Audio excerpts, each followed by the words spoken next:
Hello बच्चों, welcome to Anurag class. आपका platform में आपका स्वागत है। हम लोग जो बिहार मैट्रिक परीक्षा का हिंदी गौरदीप का काव्य खंड का चैप्टर नंबर 1 स्टार्ट करने जा रहे हैं। आपको बहुत ही आसान भाषा में यहाँ पर बताई जाएगी। जिस चैप्टर का नाम है राम नाम बिनु बिरथे जगी जन्म, यह चैप्टर काव्य खंड है। ठीक है, तो चलिए आज के क्लास को स्टार्ट करते हैं। चैनल पर नए हो चैनल को जरूर सब्सक्राइब कीजिए, दोस्तों तक शेयर करना ना भूलें, क्योंकि यह चैप्टर आपके लिए बहुत ही इम्पोर्टेंट है। यह जो राम नाम बिनु बिरथे जगी जन्मा जो है जन्म है, यह गुरु गोविंद सिंह के द्वारा लिखी एक कविता है जो आपको आज जानना है, समझना। जिसमें जो है सबसे पहला पढ़ना आपको राम नाम बिनु बिरथे जगी जन्मा, और दूसरा जो है जो नर दुख में दुख नहीं माने। यह दो चीज जो आपको है इसमें पढ़ना है। तो चलिए स्टार्ट करते हैं आज के क्लास को। देखिए, लेखक इसमें है गुरु नानक देव। लेखक का क्या नाम है? गुरु नानक देव। गुरु नानक देव का जो जन्म हुआ 15 अप्रैल 1969 ईस्वी में नानकाना साहिब के पंजाब पाकिस्तान। गुरु नानक जी का जन्म पाकिस्तान में पंजाब प्रांत के तलवंडी नामक गांव में हुआ था। देखिए, जो गुरु नानक देव हैं, गुरु नानक देव का जो जन्म हुआ था 15 अप्रैल 1969 में हुआ था। यह क्वेश्चन आपको बन के आ सकता है कि गुरु नानक देव जो है, गुरु नानक देव का जन्म कब हुआ? तो गुरु नानक देव का जन्म 15 अप्रैल 1469 ईस्वी में नाना साहेब के पंजाब के पाकिस्तान में गुरु नानक जी का जन्म हुआ, जो पंजाब के प्रांत में तलवंडी नामक गांव में हुआ। अब क्या लिख सकता है कि सबसे पहला क्वेश्चन पूछेगा कि जो लेखक गुरु नानक देव हैं उनका जन्म कब हुआ? तो उनका जन्म 15 अप्रैल 1969 में हुआ। कहाँ हुआ? तो पंजाब प्रांत के तलवंडी नामक गांव में हुआ था। ठीक है, इनका जो नाम किस नाम से इन्हें जाना जाता है? इनका जो नाम है नानकाना साहिब के नाम से जाना जाता है। ठीक है, दूसरा क्वेश्चन आ सकता है कि जो गुरु नानक देव हैं, गुरु नानक देव की मृत्यु कब हुई? तो गुरु नानक देव की जो मृत्यु हुई 22 सितंबर 1539 ईस्वी में करतारपुर में हुई। करतारपुर कहाँ है? तो करतारपुर जो है पाकिस्तान में। ठीक है, तो इनकी जो मृत्यु हुई 22 सितंबर 1539 ईस्वी में हुई। कहाँ हुई? तो करतारपुर में हुई। करतारपुर कहाँ है? तो पाकिस्तान में। ऑब्जेक्टिव यहाँ से आएगा तो बन जाएगा। जन्म की बात किया, जन्म 15 अप्रैल 1969 में हुआ था। कहाँ हुआ था? तो पाकिस्तान में एक तलवंडी नामक गांव है, वहाँ पे हुआ था। पिता का नाम जो है कालूचंद खत्री था, यहाँ पे आपको दिया हुआ है। और माता का नाम तृप्ता था। पिता का नाम कालूचंद खत्री तथा माता का नाम तृप्ता था। 4 क्वेश्चन आपको यहाँ से बन के आ गया। अब बात करते हैं कि इनके पिता ने इन्हें व्यवसाय में लगाने का काफ़ी प्रयास किया था। जो इनके पिता थे तात्री जी, वह क्या किए कि इनको व्यवसाय में डालना चाहते थे। ठीक है, लेकिन इनका जो मन था संसारिक कार्य के लिए नहीं था, कि वह सोचते थे हम संसारिक कार्य के लिए, उनको मन ही नहीं था। ठीक है, उन्होंने एक मार्ग चुना जिस मार्ग का नाम भक्ति मार्ग था। उन्होंने एक मार्ग चुना जिस मार्ग का नाम भक्ति मार्ग था। ठीक है, उन्होंने हिंदू मुसलमान दोनों का समान धार्मिक उपासना पर बल दिया, यानी हिंदू और मुसलमान दोनों धर्म के बीच में एक समान का जो बल दिया, यानी समान उपासना का बल दिया। वर्णाश्रम की व्यवस्था में एवं कर्म कांड के विरोधी करने निर्गुण भक्ति, यह निर्गुण भक्ति करते थे। इस भक्ति के मानने वाले लोग मूर्ति पूजा तथा कर्म कांड के विरोध करते हैं और ईश्वर के निरंकार को मानते हैं, इसे प्रचार किया। इन्होंने ईश्वर को निरंकार, मैंने बोला गया है कि इस लोग, यह भक्ति वाले लोग क्या करते हैं? निरंकार की पूजा करते हैं। उन लोग जो मूर्ति पूजा के क्या होते हैं? विरोधी होते हैं, कर्मकांड के विरोधी होते हैं, इस तरह के लोग। ठीक है, उन्होंने उसी का ही प्रचार प्रसार किया और आगे बढ़ा। रचनाओं की बात किया जाए तो इनकी रचना जो है गुरु ग्रंथ साहिब था, जो पांचवें गुरु अर्जुन देव ने लिखा था। ठीक है। गुरु नानक की कुछ रचनाएं हैं। गुरु अर्जुन देव की प्रमुख रचनाएं क्या थी? तो वह था गुरु ग्रंथ साहिब। और गुरु नानक के जो प्रमुख रचनाएं थी वो थी जपू जी, आसी द्वार, रही सारास और सोहिला था। ठीक है। सिख धर्म के प्रवर्तक गुरु नानक ने मक्का मदीना तक की यात्रा की है। कहाँ की यात्रा की थी?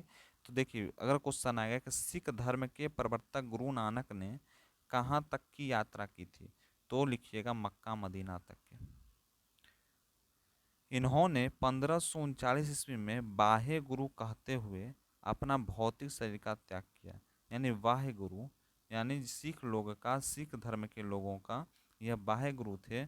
और वही कहते हुए यह 1539 ईस्वी में अपना जो शरीर का त्याग किया, यानी इनकी मृत्यु हो गई। ठीक है।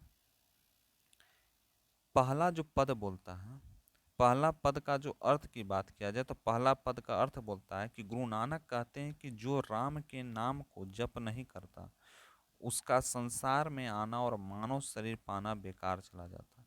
यानी जो संसार में आए हैं वह गुरु किनका जप करें? राम जी का जप करें। तो राम नाम का अगर जप करते हैं तो ठीक है, अगर नहीं करते हैं तो उनको संसार में आना, मानवीय शरीर को धरना, यह बेकार माना गया। बिना कुछ बोले विष का पान करता है तथा मोह माया में भटकता हुआ मर जाता है। यानी बिना बोले विष का पान करता है और मोह माया के जो जाल में उसमें भटकता हुआ, अर्थात राम का गुणगान न करने माया के जाल में फंसा रहता है और शास्त्र पुराण की चर्चा करते हैं और सुबह शाम एवं दोपहर तीनों समय संध्या वंदना करता है। नानक लोग ने कहते हैं कि गुरु भगवान का भजन किए बिना व्यक्ति को संसार से मुक्ति नहीं मिलती है। यानी अगर भगवान के भजन नहीं करेंगे तो संसार से मुक्ति नहीं मिलती है। संसारिक माया जाल में उलझ कर रह जाता है। यानी संसार की जो माया जाल है उसमें क्या होता है? उलझ जाता है। ठीक है। अर्थात नानक का कहना है कि संसार जो है असत्य है। संसार क्या है? असत्य है। लेकिन सत्य कौन है? यानी ट्रुथ कौन है? तो केवल ईश्वर है।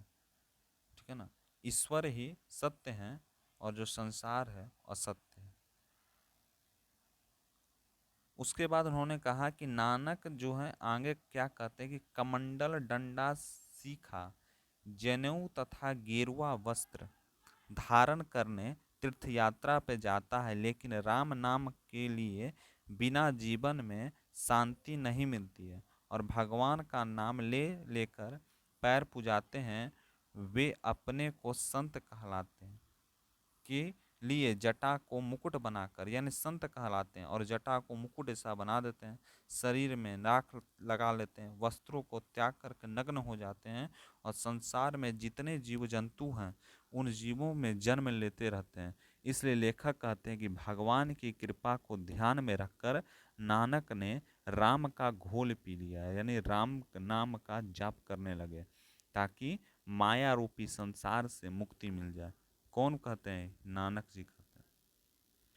द्वितीय पद यह बोलता है कि गुरु नानक क्या कहते हैं कि जो मनुष्य होता है दुख को दुख नहीं मानता। यानी दुख जब होगा तो दुख नहीं मानता है, जिससे सुख सुविधा के प्रति कोई मोह नहीं होता और न ही किस प्रकार का डर होता है, जो सोना को मिट्टी जैसा मानता है और जो किसी की निंदा न करे तो घबराता है और न प्रशंसा सुनकर गौरवान्वित होता है, जो लालच प्रेम घमंड से दूर है, जो खुशी और दुख दोनों एक जैसा रहता है, जिसके लिए मान अपमान दोनों बराबर होते हैं, जो अपने सभी अभिलाषा को त्याग कर संसारिक चमक दमक से दूर रहता है।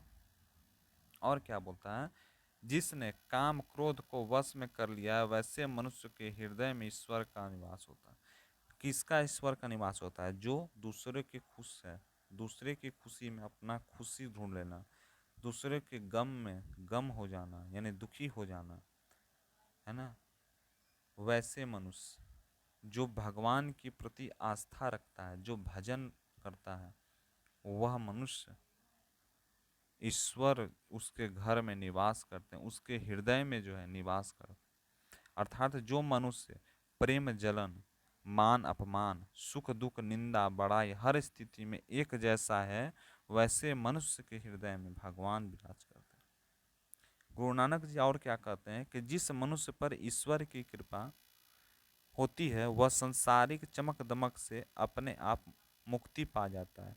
इस नानक ईश्वर के चिंतन में लीन होकर उस प्रभु के साथ एकाकार हो गए हैं, यानी आत्मा परमात्मा से मिल गई है, जैसे पानी के साथ पानी मिलकर एकाकार हो जाती है। यानी जो प्रभु हैं, जो नानक जी हैं, वह प्रभु के जो भक्ति में इतने डूब गए हैं, इतने भक्ति में डूब गए हैं कि दोनों की जिस तरह से पानी और पानी को मिलाकर एक साथ रख दिया जाए तो वह मिल जाता है, उसी तरह से आत्मा और परमात्मा मिल गई है। ठीक है, तो यह जो है गुरु नानक जी का जो राम नाम बिनु बिरथे जग जन्मा, जो फर्स्ट चैप्टर आपका है गोधली का काव्य खंड से, उस फर्स्ट चैप्टर आज हम लोगों ने समाप्त कर दिया। तो मिलते हैं क्लास में नए उमंग नए उत्साह के साथ। Thank you.